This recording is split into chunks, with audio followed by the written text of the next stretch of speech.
what's up, everybody? It's Barbarisi from the Bronx, as you guys already know. Today's Tuesday. I'm out and about. When I get home, we're gonna go out as a family, because I don't like bringing Weedy B to the PG. It's not really a place for children.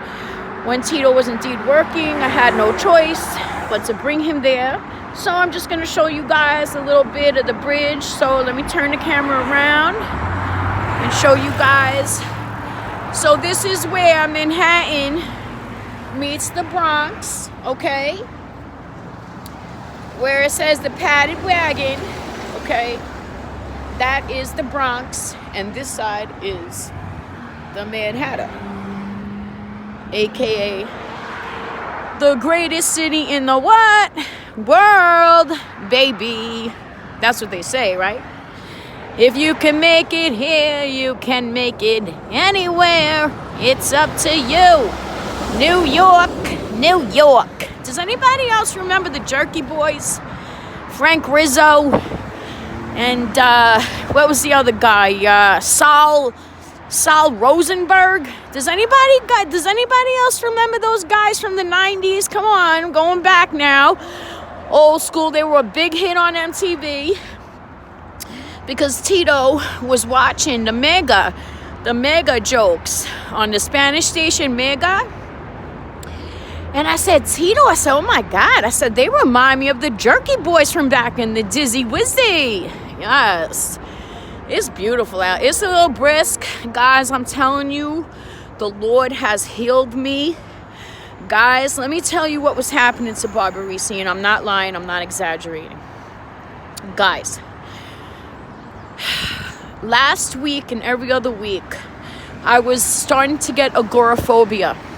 And if anybody doesn't know what agoraphobia is, it's a phobia in which when you go outside, you start feeling panicky, strange, like gravitated, walls closing in.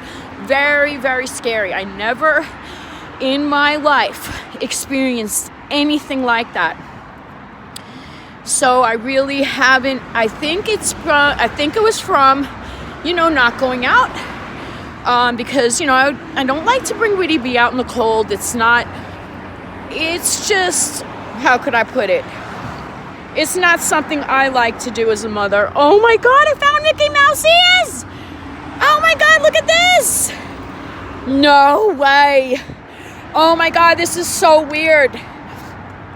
Oh my God, it lights up. Let me see if it works. Oh my God, this is so cool. It's on. Oh, all I need is batteries. Oh my God, this is awesome, guys. I always find the coolest shit. I'm telling you. So I'm walking home because I feel good today. I already got my bottles. My bottles are right here, as you can clearly see. And like I said, methadone has saved my life, so don't knock it as long as you don't abuse it. It saves lives as long as, like I said, I repeat myself till the cows come home. As long as you don't abuse it, it can save your life. Because listen, that fentanyl that's going out there, okay, that shit ain't no joke. I'll tell you something, okay? Tito took me off the street right before the friggin' fentanyl was hitting hardcore. I never, thank God, ever got a hot shot. Thank you, Jesus. I never got one, and I'm grateful. God has been with me, guys. God has been with Barbarisi all them years in the streets. And I got my notebook. Let me show you guys.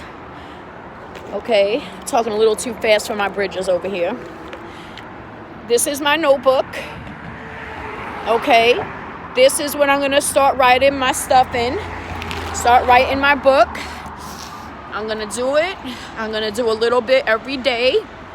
I started, but I didn't like how I started it out. So what I'm going to do is I'm going to start my book out basically from the time of which my family came off Ellis Island, a brief backstory of who my lineage is. Because honestly, guys, my family I came from a very hard-working, decent family at one time. What happened was, okay, and this is a true story. What happened is that before my parents got together, and they were high school sweethearts, okay, and like I said, both of my parents were the anomalies, meaning all my grandparents were olive skin, dark hair, dark-eyed Italians. My mom was the only child that came out with, I'm talking about platinum blonde hair and piercing blue eyes. My father's father, curly, thick, jet black hair, big, black, beautiful eyes, long eyelashes, gorgeous.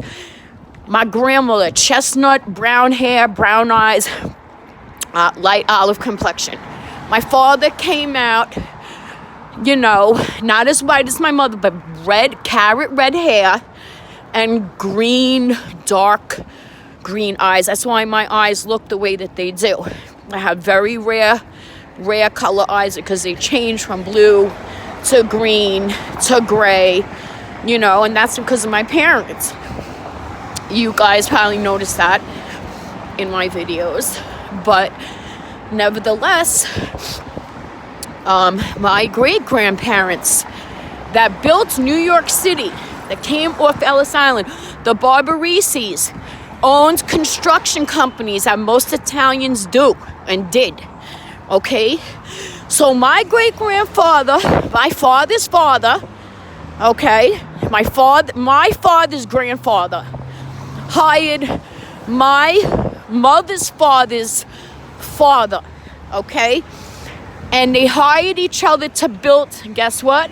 The Brooklyn Bridge and the Empire State Building. Yes, my family built the Empire State Building and the Brooklyn Bridge.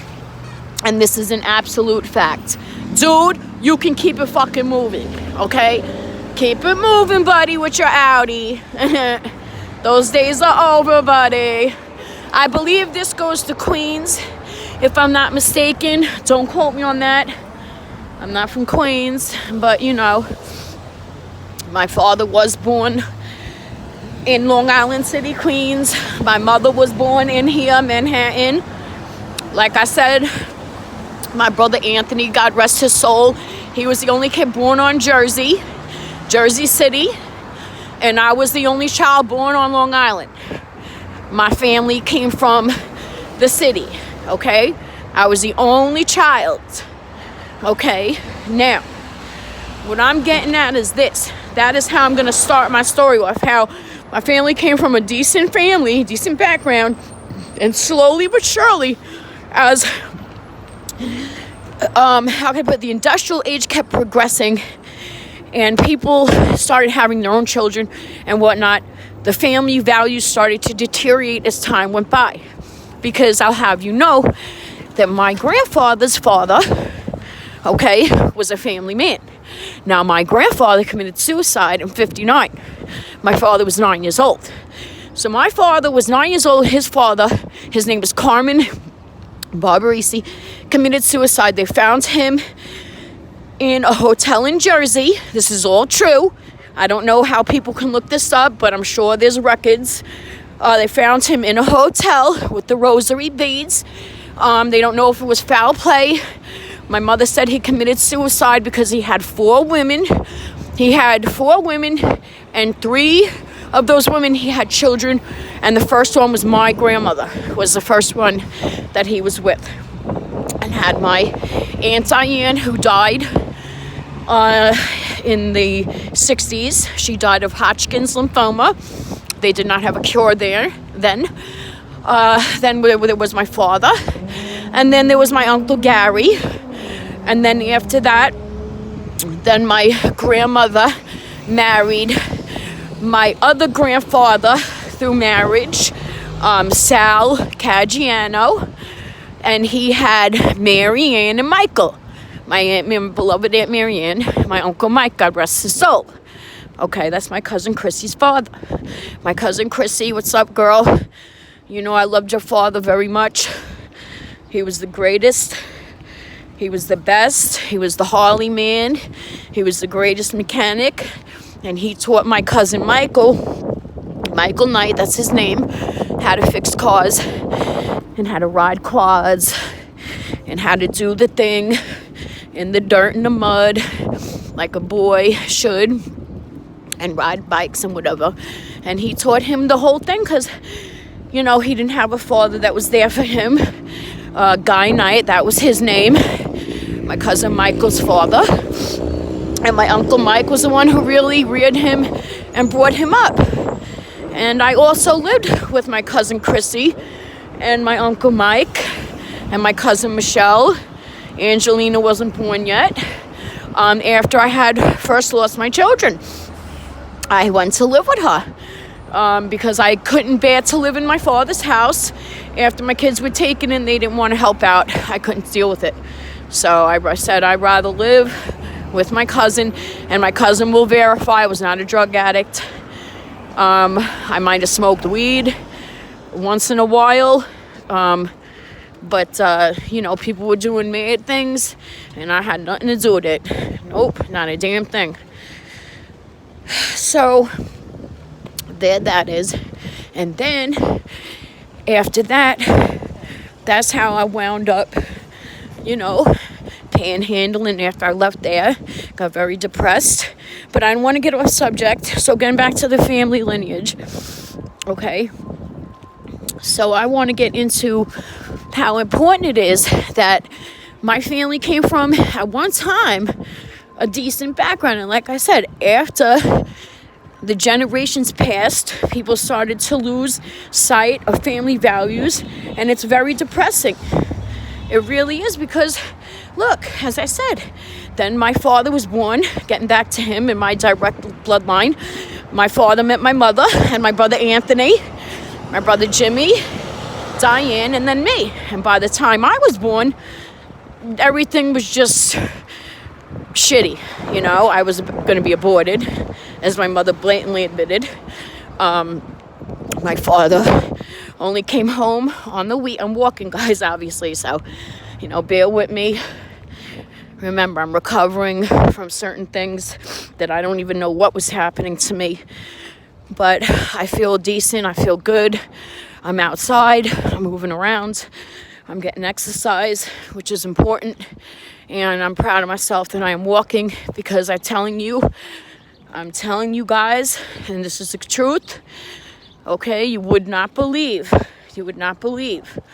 that these past weeks that I had a problem after living, I think it had to do with trauma.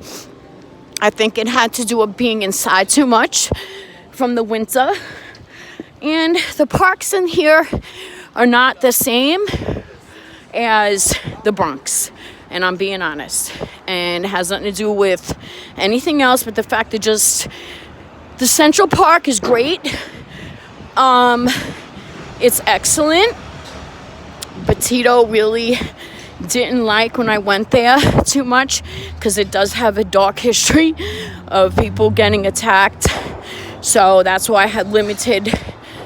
And, the park that's near my house, it's really, I like the parks in the Bronx and Central Park. But like I said, Tito really didn't like that I was going there too much. So I had to respect his wishes.